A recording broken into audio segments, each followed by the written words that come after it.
할렐루야. 자, 우리 옆에 인사 나누십시다. 사랑합니다. 축복합니다. 아멘. 제가 감기에 좀 걸려서 아직 오래가네요. 목소리가 좀 맹맹한데 이해하고 들으시면 좋겠습니다. 가슴 아픈 하나님의 사랑 이야기가 있는데 그 가슴 아픈 하나님의 사랑 이야기가 호세아서에 기록이 되어 있습니다. 한 남편이 있었는데 그 남편의 아내가 자꾸 다른 남자를 만나는 거예요. 그러다가 어느 날 아들을 낳았어요. 근데 그 아들이 그 남편의 아들이 아니에요. 다른 아들입니다. 그런데 받아서 또 키워냅니다. 둘째를 낳고 셋째를 낳았는데 또 이 자기 아들이 아니에요. 자, 이 정도 되었는데도 불구하고 남편은 아내를 끝까지 지키고 사랑하고 받아들여 줍니다. 매일 아침 TV 드라마에 나오는 막장 드라마 이야기 같습니다만 이것은 성경의 이야기입니다. 호세아서에 나오는 이야기예요. 하나님을 떠난 이스라엘 사람들을 하나님께서 다시 받아들이시고 끝까지 사랑하시는 하나님의 수뇌부, 하나님의 사랑 이야기입니다. 하나님이 싫다고 또 하나님을 떠난 사람들에 대해서 하나님은 진노도 하시고요, 형벌도 내리십니다. 하나님은 사랑하는 이스라엘 백성들과 또 우리들, 곧 하나님을 믿는 사람들이 하나님을 떠나는 것이 얼마나 하나님의 마음을 아프게 하는 것인지를 깨닫게 해주시기를 원해요. 깨닫기를 원하신다는 거예요. 그래서 때로는 징계와 또 형벌 이런 것들도 허락해 주시는 건데 그러한 가운데서 하나님이 갖고 계신 그 마음에 있는 사랑의 아픔, 이것을 호세아를 통해서 우리에게 보여주고 있다라는 겁니다. 여러분, 사랑하는 사람들 사이에 가장 힘든 때가 있다면 뭐겠습니까? 그 사람이 어떤 자기를 배신할 때, 그런 걸 경험할 때 가장 힘들 거예요. 하나님과 이스라엘 백성들은 그런 사랑의 관계로 맺어져 있었습니다. 하나님은 그들에게 남편이 되고 이스라엘은 하나님의 아내와 같았다라고 말씀하는 거예요. 그런데 어느 날 이 아내가 다른 남자에게 마음을 빼앗겨 버립니다. 남편을 사랑하지도 않고 이제는, 그리고 다른 남자들 품에 안겨 있는 아내를 보는 겁니다. 여러분, 그 남편이 그 아내를 보면서 얼마나 큰 고통이 있고 아픔이 있겠습니까? 또 얼마나 큰 상처가 되겠습니까? 물론 여자도, 아내도 마찬가지겠죠. 똑같은 상황이라면. 근데 그걸 통해서 하나님의 마음, 하나님의 아픔을 이제 호세아서는 우리에게 전해주고 있다 하는 겁니다. 먼저 호세아 선지자가 이 활동하던 장소는 어디냐면 북이스라엘이에요. 시대는 언제냐면 북이스라엘이 전성기를 지나서 이제 쇠퇴하던 그때였어요. 남쪽에는 유다라는 나라가 있었고요. 유다라는 나라에서는 히스기야 왕이 있었던 때였는데 당시의 주변 정세를 보면 아수르라는 나라가 일어났고 이 아수르가 북이스라엘을 침략해서 이제 나라를 유린하려고 하는 때였어요. 당시의 북이스라엘 사람들은 영적 상태가 어떠했냐면요, 불신앙의 상태에 빠져 있었습니다. 그들은 하나님을 떠나 있는 상태였어요. 하나님을 떠났을 뿐더러 그들이 섬기는 신이 뭐냐면 하나님이 아니었어요. 바알과 아세라를 섬기고 있었습니다. 우상을 섬겼죠. 자, 여러분 여기 보십시오. 이스라엘이 믿음을 버리고 우상을 섬기는 데에는 여로보암이라고 하는 왕의 영향이 컸어요. 북이스라엘의 1대 왕이 누구냐 하면 여로보암 왕이죠. 다윗 왕과 솔로몬이 이 통일 왕국 시대를 이루었고, 그리고 솔로몬 왕 이후에 나라가 북이스라엘과 남유다로 갈려지게 되는데 북이스라엘의 1대 왕이 여로보암 왕입니다. 그런데 이 북이스라엘의 10개 지파가 모이게 되고 남유다의 2개 지파가 모여요. 남유다에는 베냐민과 유다 지파가 모여 살게 되는데 이 북이스라엘의 사람들이 어떤 절기 때가 되면요, 하나님께 제사를 드려야 되는데 성전이 어디에 있을까요? 성전이 남유다의 예루살렘에 있는 거예요. 그러니까 이 북이스라엘에 있는 10개 지파 사람들이 제사를 지내기 위해서 남쪽 예루살렘으로 가는 겁니다. 그런데 이것을 왕이 되었던 여로보암이 지켜볼 수가 없었어요. 왜냐하면 자꾸 유다로 넘어가면 이 북이스라엘의 정치와 또 모든 이런 통치가, 왕의 통치가 위태해질 것 같은 생각이 들었습니다.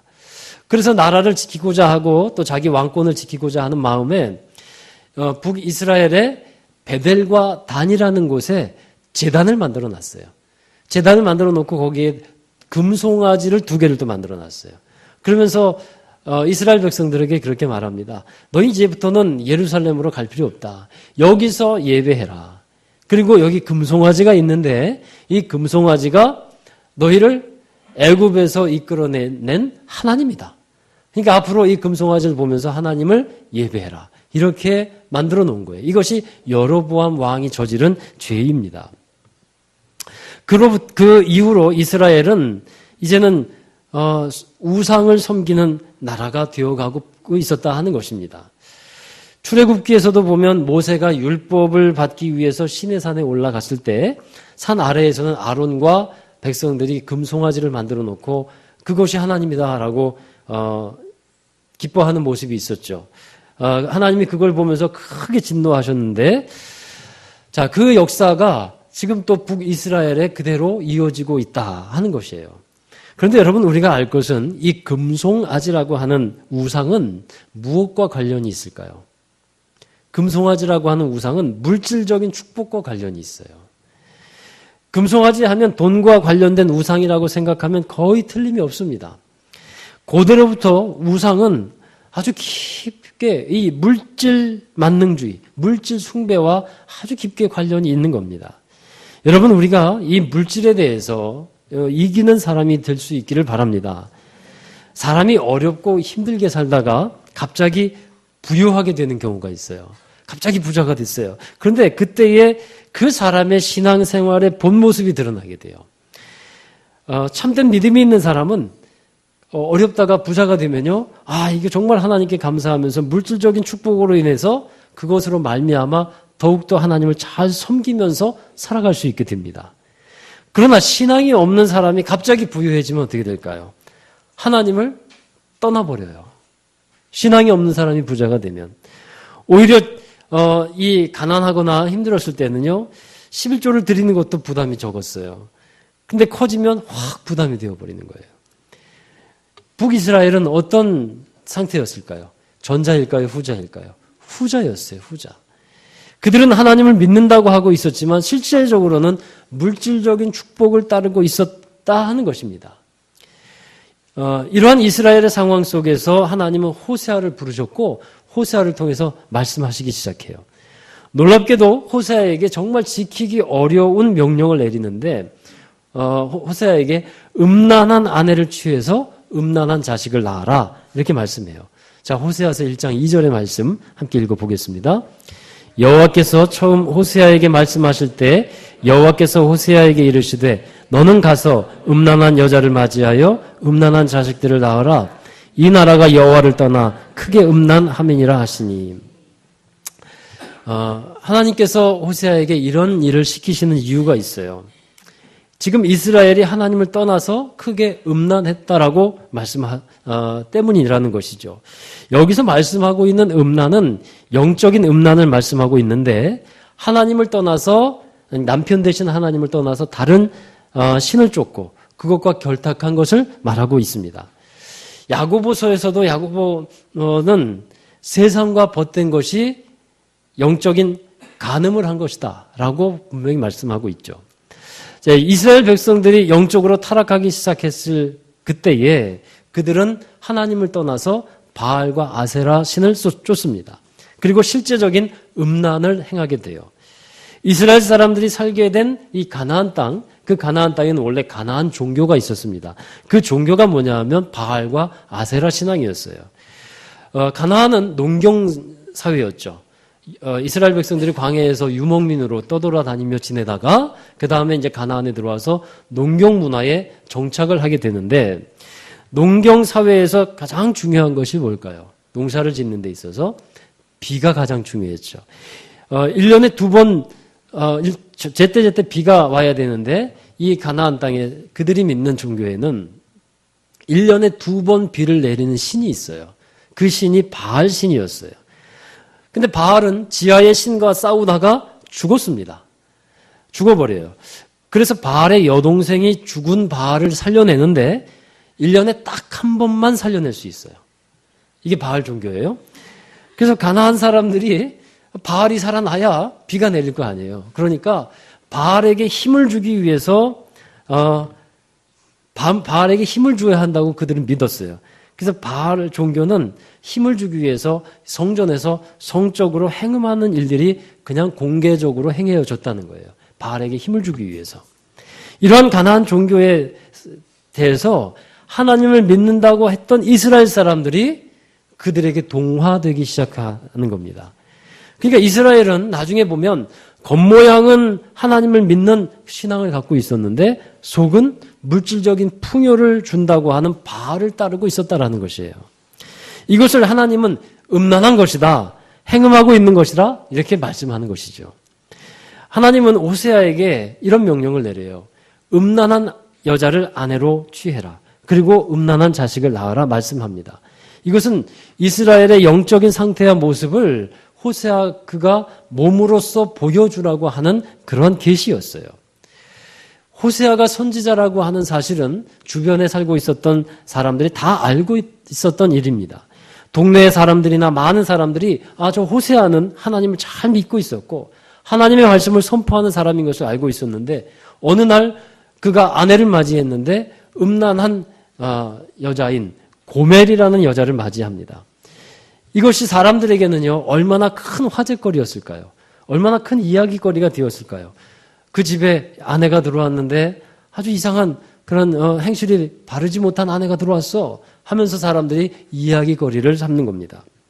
그리고 그 이후에 장차 집에서 태어나는 아이들이 있는데 그 아이들도 사람들의 관심거리였겠죠. 이야기거리였고 관심거리가 되었어요.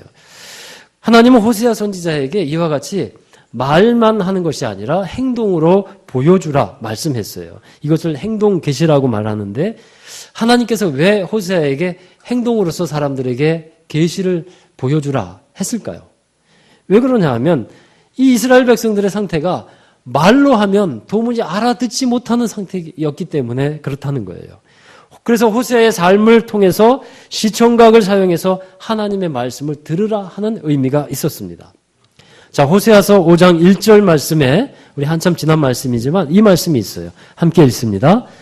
제사장들아 이를 들으라. 이스라엘 족속들아 깨달으라. 왕족들아 귀를 기울이라.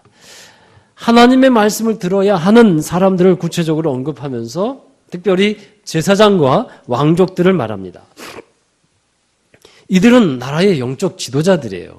제사장이나 또 왕들은 나라의 영적 지도자들인데 이 사람들은 누구보다도 하나님을 의지해야 되고 바른 믿음과 말씀으로 나라를 이끌어 가야 하는 사람들이었습니다. 그런데 이들이 하나님을 의지하지 않게 되었고 세상의 번영을 쫓고 물질적인 부유함에 빠져 있었고 이들도 바알 신앙, 우상에 빠져 있었다라는 것입니다. 나라를 통치하고 다스리는 사람들이 여러분 점쟁이에게 물어보고서 나라를 통치를 해요. 그럼 어떻게 될까요? 우리 나라에서 나라가 잘 되게 하기 위해서 구판을 벌인다고 해요. 그러면 나라가 어떻게 됩니까? 실제로 여러분 이 없는 얘기를 하는 것이 아니라 우리 국회에서 올해 1월 29일로 기억하는데 국회에서 구판을 벌였어요. 그리고 나라의 운을 그 점쟁이들에게 들어봤어요. 여러분 이렇게 우리가 나라가 그런 식으로 점쟁이에게 물어보고 무당에게 물어보고 그런 식으로 나라를 통치해 간다면 이 하나님이 그걸 보면서 얼마나 크게 진노하실까요? 자, 여러분 그러면 우리나라가 도대체 어디로 가겠냐 하는 것입니다. 그런데 지금도 우리나라 어느 곳에서는 그런 일들이 벌어지고 있다는 사실이에요. 호세아 선지자는 음란한 여자를 아내로 맞이라는 하나님의 말씀대로 고멜이라는 여자를 아내로 맞이합니다. 그런데 고멜은 자기에게 음란한 습관을 고치지를 않아요. 그 결과 3명의 자식을 낳는데 이 3명의 자식이 호세아의 자식이냐 아니냐에 대한 논쟁이 좀 있어요. 그러나 이 성경 말씀 뒷부분을 쭉 보면 호세아의 자식이 아니라는 것이 더 우세합니다. 그러니까 다른 곳에서 생긴 자식들이었어요. 하나님은 고멜이 아이를 낳을 때마다 예언적인 어떤 이름을 짓게 했는데 첫째 아들을 낳았습니다. 그 이름을 뭐라고 했습니까? 이스르엘이라고 했어요. 이 이스라엘은 북쪽에 있는 지역의 이름이에요. 그곳은 하나님의 심판이 행해졌던 역사적인 장소입니다.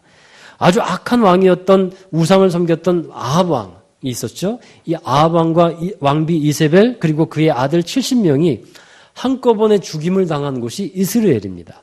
당시에 이 아합 왕과를 처단했던 사람이 있었는데 누구냐면 예후라고 하는 사람이에요. 근데 이 예후가 그 이후에 승승장구하고요. 예후 왕가를 이루게 됩니다. 그런데 하나님이 이제는 예후 왕가를 이스라엘에서 결단내시겠다라고 말씀하는 거예요. 왜 그렇게 하실까요?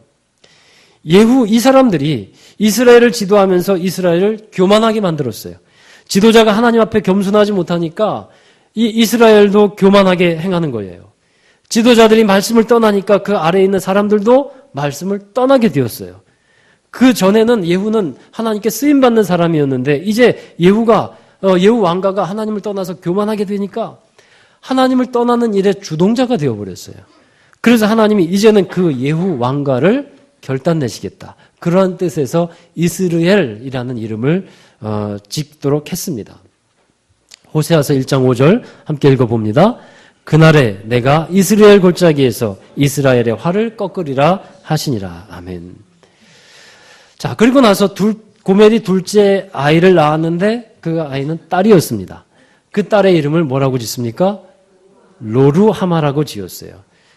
여러분, 루하마라고 하는 말은 긍휼이라는 의미를 갖고 있습니다. 근데 앞에 있는 로는 접두사예요. 그래서 부정의 의미가 있어요. 영어로 말하면 not이라는 의미가 있습니다. 따라서 로루하마라고 하면 긍휼이 없다라는 뜻이에요. 하나님께서 더 이상 긍휼히 여기시지 않겠다라고 하는 의미인 것입니다. 여러분, 하나님이 긍휼히 여기시지 않으면 어떻게 될까요? 구원을 받지 못하게 되는 겁니다. 로마서에서 우리가 말씀을 봤는데 하나님의 긍휼을 따라서 구원이 유대인에게 그리고 이방인에게 전해졌다라고 말씀하고 있죠. 그러니까 하나님이 우리에게 긍휼을 베풀어 주셔야만 우리가 구원받은 자가 되고 또 은혜 받는 자가 된다라는 사실입니다. 긍휼이 없으면 우리는 은혜에 메말라 버린 사람들이 되어요. 깊은 병을 얻어가지고 피골이 상접한 그런 사람들 보잖아요. 불쌍한 처지에 있는 사람들을 보는데 그런 사람들처럼 우리가 하나님으로부터 긍휼히 은혜를 받지 못하면 우리 영적 상태가 그렇게 아주 메말라버린 그런 사람이 될 수밖에 없다라는 것입니다. 고멜이 낳은 이 둘째 아이를 로루하마라고 지으면서 하나님이 알게 하시는 것이 뭐냐 하면 그들에게서 이제는 은혜를 거두어 가시겠다라는 겁니다. 여러분, 하나님이 우리에게서 은혜를 거두어 가시면 안 되지요. 아멘. 정말 하나님에게서부터 받는 우리의 그 은혜, 이것은 우리에게 항상 있어야 되고 항상 충만해야 할 줄로 믿습니다. 우리는 언제나 하나님의 긍휼과 은혜 안에 있기 위해서 이 하나님의 말씀을 빼앗기는 자가 되어서는 안 되고요.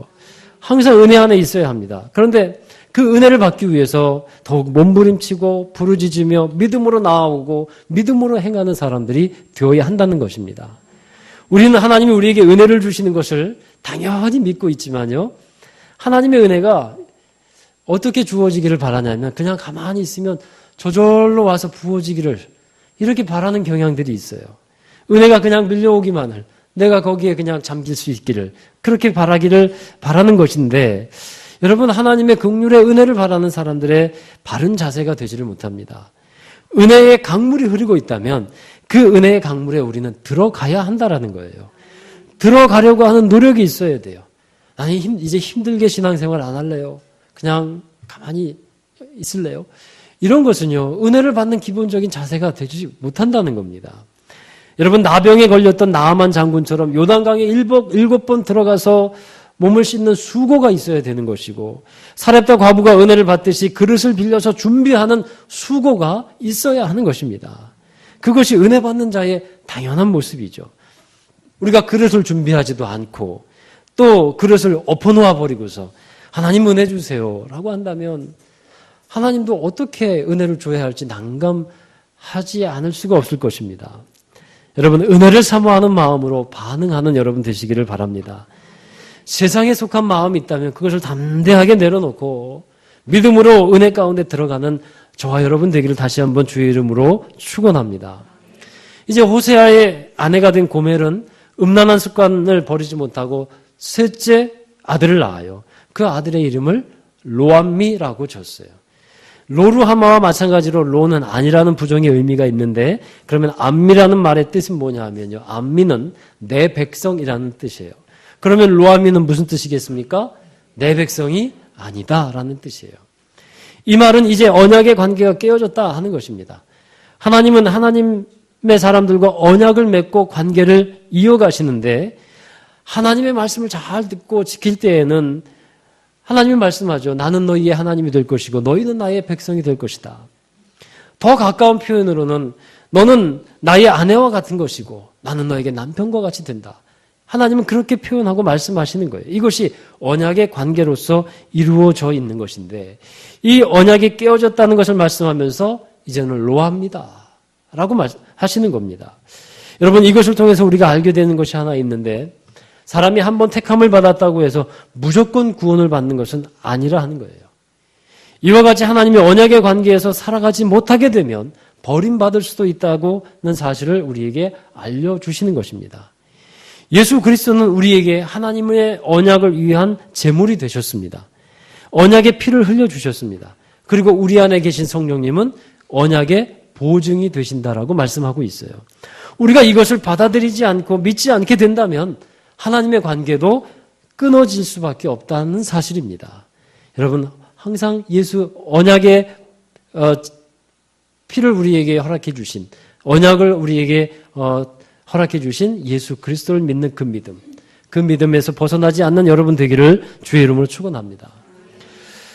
여러분, 이처럼 고멜이 음란한 3명의 자식을 낳고서 호세아는 자식의 이름을 이렇게 짓게 하셨는데 이 이름들을 보면 하나님의 마음이 얼마나 아프셨고 얼마나 슬프셨는지를 여러분 깨달을 수 있겠습니까?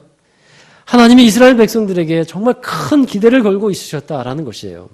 그런데 이들이 하나님께로 돌아오지 못하니까 가슴 아픈 어쩔 수 없는 결정을 내리시는 것인데 그리고 아수르라고 하는 나라를 일으켜서 하나님을 떠나고 언약을 파기한 대가가 얼마나 큰 것인지를 깨닫게 하시는 거예요. 여러분, 매를 드는 부모님의 이 사랑을 여러분 이제는 아시겠죠? 부모가 된 분들은 자녀를 위해서 매를 드는 그 사랑을 알게 됩니다. 자녀가 잘못했을 때 화를 내는 부모님이 있어요. 자녀들은 잘 이해하지 못할지 모르지만 화를 낼 수밖에 없고 매를 들 수밖에 없는 심정이 있음을 알아야 한다는 거예요. 화를 내고 매를 든다고 해서 그것이 사랑이 아니라고 말할 수 없는 것입니다. 오히려 사랑하기 때문에 매를 들고 화를 내는 경우가 있다는 것이죠. 하나님께서 이스라엘을 보면서 너무도 마음이 아프고 자존심도 상했어요. 하나님을 제일로 섬기고 존중하고 하나님을 가장 가까이 해야 할 사람들인데 걸핏하면 우상에게 가서 절하고 있는 거예요. 점쟁이에게 물어보고 이상한 사람들에게 가서 이상한 얘기를 듣고 이상한 행동을 하고 하나님을 예배한다고 하는데 실상은 다른 것을 예배하고 있고 세상의 물질에 마음을 빼앗겨 버리는 일들이 비일비재한 거예요. 이런 상황을 두고서 하나님께서 어떻게 하셔야 했겠냐라는 것입니다. 호세아 선지자는 이스라엘 사람들에게 하나님의 마음을 이렇게 선포합니다. 호세아 6장 1절 말씀입니다. 함께 읽습니다. 오라, 우리가 여호와께로 돌아가자. 여호와께서 우리를 찢으셨으나 도로 낫게 하실 것이요 우리를 치셨으나 싸매어 주실 것입니다. 아멘. 여기에서 우리는 하나님의 그 사랑의 마음을 느낄 수가 있는 것입니다. 하나님이 주신 이 징계가 있었는데 내쫓으셨지만 다시 받아들여 주시는 그 사랑의 마음을 갖고 계시다는 것을 사람들에게 호세아를 통해서 알려주시는 것이죠. 저도 한 번은 그런 경우가 있었어요. 아이가 큰 잘못을 하고 나서 화가 났습니다. 그 잘못을 근데 아이가 더 잘 깨달았으면 하는 바람이었어요. 다시는 그런 행동을 하지 말도록 해야겠다는 마음으로 현관문 밖으로 아이를 쫓아낸 적이 있습니다. 여러분, 쫓아냈을 때 아비의 심정이 쫓아내면서 아예 호적을 파버리겠다라는 마음이 아니지 않습니까? 그렇죠? 그러니까 한 10분쯤 있다가 문을 열어주고 다시 받아주고 타일러서 이제는 그 잘못에 대해서 얼마나 그 잘못이 큰지를 깨닫고 다시는 그런 행동하지 않고 바르게 살도록 하자는 생각이 있는 것이죠. 여러분, 선지자들을 통해서 하나님께서 공통적으로 일관되게 하시는 말씀이 바로 이겁니다. 너희는 하나님께로 돌아오라. 선지자들이 나타나던 시대에 공통점이 있다면 하나님의 사람들이 하나님을 떠나고 있던 상태였어요. 그때 하나님은 선지자들을 보내셨고 하나님께로 돌아오라 하는 메시지를 일관되게 전해주고 있습니다. 여러분, 하나님을 떠나고 있던 상태, 특별히 그들에게서는 무엇이 떠났을까요? 마음이 하나님으로부터 떠나 있었다라는 것입니다. 몸은 같이 있어도 마음이 떠나 있으면 그건 떠난 거잖아요. 하나님께 예배는 드리고 제사는 드린다고 하는데 마음은 바알에게 가 있고 세상에 가 있다면 그건 떠난 거잖아요. 하나님은 그것을 지적하고 계시는 거예요. 그래서 하나님은 사랑하는 이들에게 말씀합니다. 사랑하는 이들아, 내게로 돌아와라. 그래야 너희가 살 수 있다. 할렐루야. 여러분, 우리는 과연 무엇을 구하고 있는가? 우리의 마음은 과연 어디에 있는가? 여러분 늘 생각하시기를 바랍니다. 지난주에 하나의 실천 과제를 주일 설교를 하면서 말씀을 드렸어요. 하나님이라면 어떻게 하실까? 그 질문을 여러분 꼭 해보라고 말씀을 드렸는데 실행에 옮겨보셨나요? 할렐루야. 하나님이라면 어떻게 하실까? 또 한 번 과제를 드릴게요. 또 한 일주일 살아가시면서 어떤 일을 만나면 예수님이라면 어떻게 하실까? 예수님이라면 어떻게 하실까? 이러한 생각을 먼저 하고 말을 하고 그런 생각을 하고 행동을 해보시기 바랍니다. 그래야 우리가 하나님의 마음을 기쁘시게 하는 자로 살아갈 수가 있습니다. 호세의 아내가 된 이 고멜이 음란하여서 3명의 음란한 자녀를 낳았는데 여러분 생각해 보십시오. 혹시 우리가 고멜과 같지 않을까 생각해 보아야 합니다. 하나님을 사랑한다고 하는데 세상을 사랑하고 물질의 마음을 빼앗겨버리고 자꾸 하나님의 품을 떠나는 그런 생활을 하면서 내가 신앙생활을 하고 있다라고 하고 있지 않는지 돌아봐야 한다라는 말씀입니다. 사막에 자라는 메스퀴트라고 하는 나무가 있대요. 아주 넝쿨 비슷한 사막 식물인데 수많은 뿌리를 가지고 있대요. 사막의 모래 밑 30m까지 뿌리를 내린다고 합니다. 30m까지. 그래서 그 수분을 흡수하는데 비가 내리지 않는 사막의 모습을 보면 도무지 나무가 자랄 수 없는 상황인데도 그 모래를 비집고 나와서 이 메스키트라는 나무가 자라고 있다고 합니다. 그 메스키트의 생존 비결이 무엇이겠습니까? 바로 뿌리에 있다는 거예요.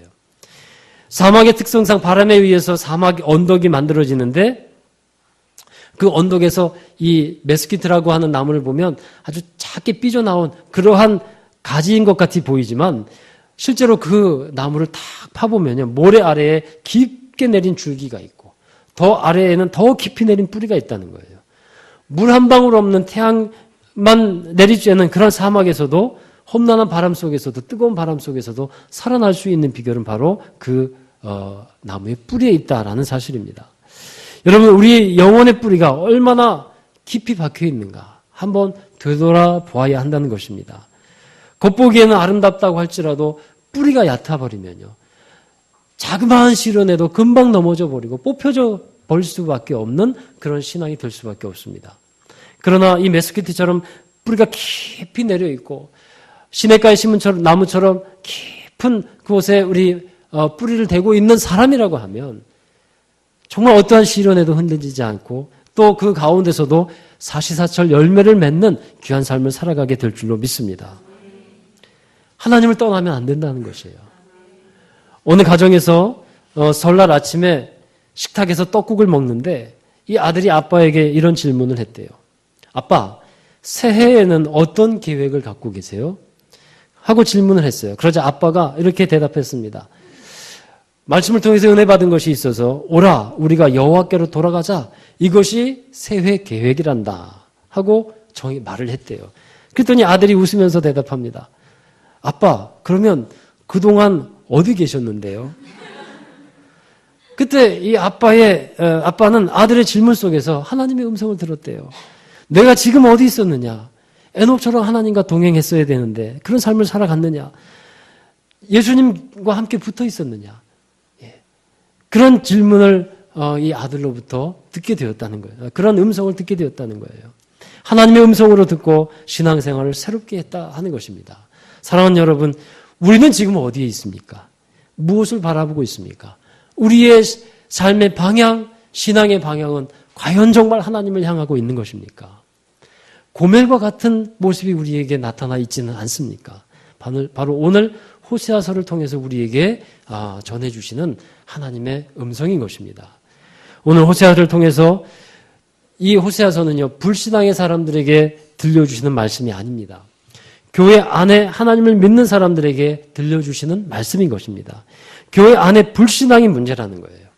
우리가 다시 한번 마음을 주님께로 확정하고 믿음의 뿌리를 주님께 깊이 내리는 건강하고 든든한 신앙이 될 수 있기를 다시 한번 주의 이름으로 축원합니다. 기도하겠습니다. 우리를 사랑하시고 끝까지 사랑하시며 포기하지 아니하시는 하나님의 그 크신 사랑에 감사를 드립니다. 때때로 우리가 하나님을 떠나는 것 같고 또 하나님을 제대로 믿지 못하는 삶을 우리가 살아갈 때가 있음을 고백합니다. 그러나 하나님 다시 한번 주님께 돌아오며 우리가 우리의 믿음을 주님께 깊이 내리며 정말 믿음의 반석으로 세워져가는 참으로 귀한 인생들이 되도록 축복하여 주시옵소서. 하나님의 사랑 안에 늘 있게 하여 주시고 하나님의 사랑에 풍성한 은혜를 받으며 정말 하나님이 기뻐하시고 주님께서 원하시는 하나님의 나라의 삶을 살아가는 모든 성도들이 되도록 축복해 주시옵소서. 우리 주 예수님의 이름으로 감사하며 기도하옵나이다. 아멘. 우리 다 함께 자리에서 일어나셔서 파송과 결단의 찬양을 부르겠습니다. 이 세상 다른 어떤 것이 아니라 오직 주님의 사랑에 매어 있기를 원하며 주님의 사랑에 있을 때 내 영이 기뻐하고 또 내 믿음이 더욱더 성장하고 하나님을 영화롭게 하는 우리의 모습이기를 원합니다.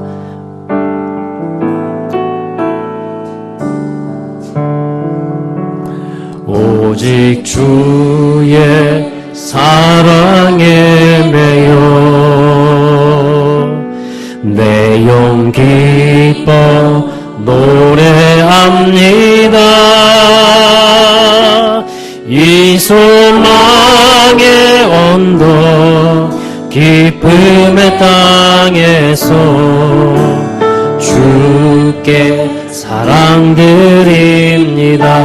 오직 주의 임재 안에 오직 주의 임재 안에 갇혀 내 영 기뻐 내 영 기뻐 찬양합니다. 이 소명의 언덕 거룩한 땅에서 주께 경배드립니다. 주께서 주신 모든 은혜 나는 말할 수 없네. 내 영혼 즐거이 주 따르렵니다. 주께 내 삶 드립니다. 주께서 주신 모든 은혜 주께서 주신 모든 은혜 나는 말할 수 없네. 나는 말할 수 없네. 내 영혼 즐거이 주 따르렵니다. 주께 내 삶 드리 한 번 더 고백합시다. 주께서 주신 모든 은혜 그 은혜가 너무도 크고 측량할 수 없기에 나는 말로 표현할 수 없습니다. 나는 말할 수 없네. 내 영혼 즐거이 주 따르렵니다. 주께 내 삶 드리 시간에 우리를 향한 하나님의 그 가슴 아픈 사랑을 기억하기를 원합니다. 그리고 너희는 내게로 돌아와라. 내가 너희를 고치고 내가 너희를 치유하리라. 그 하나님의 말씀과 음성을 듣고 우리가 다시 하나님 앞에 돌아가는 우리의 신앙이 더욱더 하나님 앞에 바로 서는 믿음의 사람들이 되기를 원합니다. 이 시간 우리의 마음 다해서 하나님께 감사하면서 주님의 사랑에 머물러 있겠습니다. 주님 믿음으로 온전하게 서 있겠습니다. 우리 함께 결단하며 고백하며 우리의 신앙과 우리의 믿음 마음을 세상에 뺏기지 아니하고 다른 우상에게 빼앗기지 아니하고 오직 하나님께 우리의 마음을 두겠습니다. 결단하면서 기도하며 우리 나아가도록 하겠습니다. 거룩하신 아버지 하나님 감사합니다. 우리에게 허락하신 귀한 말씀을 통해서 하나님의 그 마음을 깨닫게 하여 주심을 감사를 드립니다. 하나님의 사랑을 알게 하여 주시니 감사를 드립니다. 하나님의 사랑이 우리 안에 있고 하나님의 그 부르심이 우리 안에 있으며 하나님의 계획이 우리 안에 우리의 삶 가운데 있음을 기억하게 하시며 감사를 드립니다. 거룩하신 주여, 우리가 세상을 어떻게 아니하고 오직 하나님을 쫓는 믿음이 되게 하여 주시옵소서. 세상의 물질의 마음을 뺏기지 않게 하여 주시옵시고 세상의 우상에 우리의 마음을 빼앗기지 않게 하여 주시옵소서. 진정 우리가 하나님만을 섬기며 하나님만을 자랑하며 하나님만을 사랑하는 믿음의 사람들로 살게 하여 주시옵소서. 이 세상은 하나님을 떠나서 아버지 하나님 불의한 것에 아버지 하나님의 마음을 두고 정말 자신의 유익과 자신의 욕심을 따라 행하는 애들이 많이 있사온데 그러나 우리는 어떤 상황 가운데서도 하나님께 우리의 마음과 신앙을 부여하여 주시옵소서. 거룩하게 구별된 마음과 뜻으로 하나님을 섬기는 믿음의 사람들이 되게 하여 주시옵소서. 너희는 내게 돌아와라. 내가 너희를 치유하리라. 내게 돌아오라. 내가 너희를 회복하리라. 말씀하시는 주님의 음성에 귀 기울이며 주님께 나아오게 하여 주시옵소서. 주님 역사해 주시옵소서. 사랑과 은혜의 주님 감사합니다. 우리를 회복하시고 치유하시고 다시 새롭게 하여 주시는 하나님을 찬양하며 감사를 드립니다. 우리의 마음과 뜻이 하나님께 있어야 하는데 하나님 세상에 빼앗겼던 것이 있음을 하나님 이 시간에 고백합니다. 물질의 마음을 빼앗기고 세상의 좋은 것의 마음을 빼앗기고 또 세상의 우상에 빼앗겼던 우리의 마음들을 다시 한번 하나님 앞에 바르게 세우게 하여 주셔서 믿음의 뿌리가 깊이 내려지게 하여 주시고 믿음으로 든든하게 세워져가는 우리 모든 인생들이 되게 하여 주셔서 다른 것이 아니라 하나님의 힘과 능력으로 우리의 인생을 복되게 살아가며 하나님께 쓰임받으며 주님의 영광을 드러내는 아름다운 열매들이 가득한 우리 모든 성도들이 되도록 축복하여 주시옵소서. 믿음의 그릇을 잘 준비하게 하여 주시고 은혜의 강물로 우리가 담대하게 나아가는 믿음의 사람들이 되게 하셔서 우리의 감정과 우리의 의지와 우리의 지식이 정말 하나님께 쓰임받는 것이 될 수 있도록 이끌어 주시옵소서.